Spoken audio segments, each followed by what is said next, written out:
VotoCast. Agora eu vou passar o microfone pro jornalista da Globo News. E também ex-aluno. Foi de propósito, né? Essa ordem. Desculpa, só pra explicar, gente, que eu conheci durante a campanha de 2018. Olha aí, já são amigos. Velhos conhecidos. Velhos conhecidos. Também ex-aluno daqui do curso de jornalismo da SPM. Gabriel Weiner. Gabriel, por favor. Boa tarde. Opa, posso? Boa tarde a todos, boa tarde, deputada. Eu queria pegar um gancho nessa pergunta. E eu não quero que você faça um juízo de valor de ninguém, mas é uma pergunta bem objetiva que envolve outras pessoas. Então, em 2018, a senhora teve uma eleição super expressiva, né? Foi a aposta do PDT, foi uma aposta super bem sucedida. E lógico que em 2018 estava com o Ciro, apoiando o Ciro para a presidência. Veio essa questão da reforma da Previdência, as divergências com o partido ficaram nitidamente insustentáveis, a senhora foi para o PSB. O PSB que esse ano, na eleição nacional, vai apoiar o ex-presidente, a candidatura do ex-presidente Lula, mas que enfrentou sérias dificuldades de compor uma federação com o PT, principalmente por conta da disputa eleitoral aqui em São Paulo, né? Tem a candidatura do Márcio França, pelo lado do PSB, e o Lula, que é a candidatura do Haddad para o governo do estado. Mais dois contextos só antes da pergunta. Eu vou ter 30 minutos para responder. Não, é rapidinho. No Flow, naquele fatídico episódio que você teve a sorte de participar, eu não lembro se foi o Monark que te perguntou, mas a senhora disse que entre Bolsonaro e Ciro, votaria no Ciro, e entre Lula e Ciro, votaria no Ciro.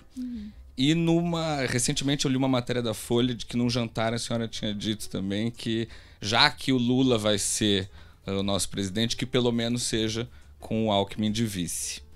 Tendo todos esses ingredientes, eu quero saber quem que a senhora vai apoiar para a presidência e para o governo do estado nas eleições desse ano. Eu tô anotando aqui porque foram 20 perguntas disfarçadas de uma. É só uma. Mas eu vou tentar usar meu poder da concisão. Gabriel, um prazer lhe encontrar. Eu tava só brincando porque ficou bem casadinho. Eu queria só trucar uma fala. Eu não sei se eu fui a aposta do PDT, não.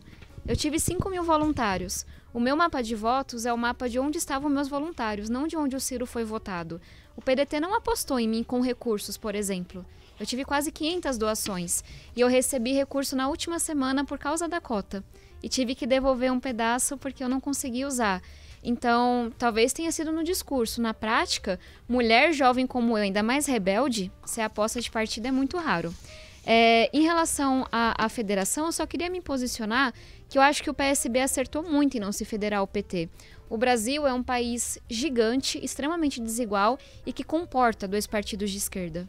Na hora que o PSB federasse com o PT, ia virar uma sublegenda. E o PSB passou agora por sua autorreforma e é o único partido grande de esquerda que se posiciona de forma enfática em seu estatuto contra ditaduras de esquerda. O PSB é o único partido que condena Venezuela, por exemplo, Coreia do Norte, por aí vai. Então eu estou pontuando só essa diferença, mas porque eu acho que cabe uma esquerda que olha para frente no Brasil. E eu acho que o PSB vem ocupando esse lugar. Falando sobre eleições presidenciais e eleições estaduais. Acho que, como boa parte da população, eu ansiei muito por uma terceira via, dê o nome que você quiser. Pura e simplesmente porque é mais importante do que vencer Bolsonaro. Mas não assim, mas logo depois que a gente vencer Bolsonaro, a gente vai ter que lidar com uma sociedade extremamente dividida. E a gente não vai ter vencido o bolsonarismo. E o nosso Brasil está destruído. Na educação, a gente andou 20 anos para trás, quando a gente fala de abandono escolar. Na área ambiental, vai levar muitos anos para a gente refazer os decretos que a Carla Zambelli destruiu na Comissão do Meio Ambiente. Na inflação, no desenvolvimento econômico, a desindustrialização que a gente está vivendo. Então, assim, não se reconstrói um país tão dividido como o nosso vai estar. E eu tenho receio dessa polarização por isso. Primeiro porque eu acho que não é óbvio que a gente derrotou Bolsonaro. Me preocupa as últimas pesquisas. E segundo porque eu realmente anseio por essa união. Eu tenho o meu posicionamento, eu me considero de centro-esquerda, mas eu não acho que vai dar para reconstruir o Brasil sem dialogar com a centro-direita, por exemplo. Mas quando eu olho para a pesquisa e quando eu olho para tudo que está acontecendo, eu também vejo que não sei se é muito realista da minha parte esperar por uma terceira via nesse momento. E meu compromisso, desde 2018, desde sempre, é contra o autoritarismo de Bolsonaro, é contra o populismo que ele representa. Então, hoje eu entendo que talvez a gente fale muito mais de um cenário de frente ampla do que de terceira via. E aí, olhando um pouco para o que aconteceu em Israel, em que todo mundo se uniu, olhando um pouco para Jeringonça, em Portugal, outros países fizeram esse caminho. E não dá para falar em frente ampla, todo mundo pela democracia, sem incluir o maior partido, que é o PT. Minhas diferenças com o PT estão claras para todo mundo que me acompanha, mas, ainda assim, obviamente, tenho muito mais convergências com o PT do que com o partido de direita. Quando a gente fala sobre renda mínima, educação, combate à desigualdade, minhas discordâncias dizem muito mais respeito a combate à corrupção, defesa irrestrita da democracia e responsabilidade fiscal. Então, nesse sentido, se a gente entende que o caminho é uma frente ampla, eu acho que é muito positivo o Alckmin como vice do Lula. Gente, frente ampla não se constrói com seu amiguinho de infância. Se constrói com quem esteve do outro lado. Se constrói com quem você discorda, mas que é democrata. Agora, eu dei essa volta toda para dizer que eu acho que a gente está errando tanto em falar de primeiro turno. Todo mundo tem bolhas, mas eu tenho bolhas mais diferentes do que a média. Minha comunidade não tá nem aí para as eleições desse ano. Meus tios, minha mãe, a galera tá preocupada com o preço das coisas no mercado. Aí fica essa coisa, vou me colocar assim, mas que é de jornalista e político. Pra gente as eleições são amanhã, pro povo não são. E eu acho que se a gente for de novo pras urnas, eu voto em fulano, eu voto em ciclano, partido A, partido B, sem um projeto, a gente não tem a menor chance de conquistar o voto de quem votou em Bolsonaro, por exemplo.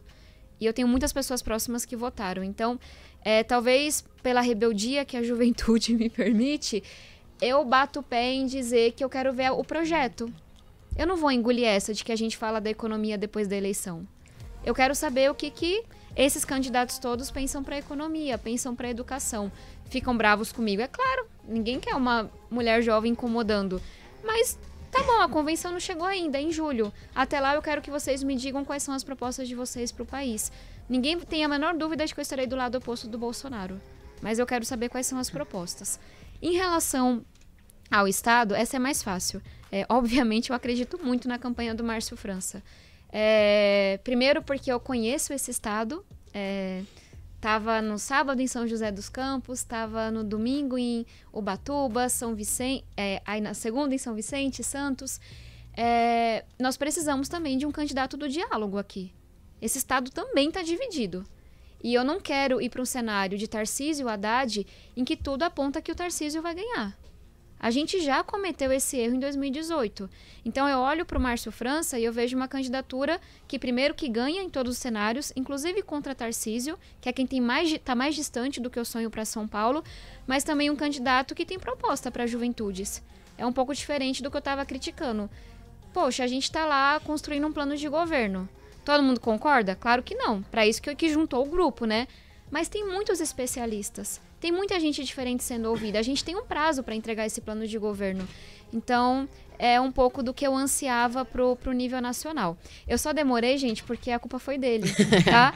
Mas eu acho que eu tentei responder tudo. VotoCast. Jornalismo SPM nas eleições 2022.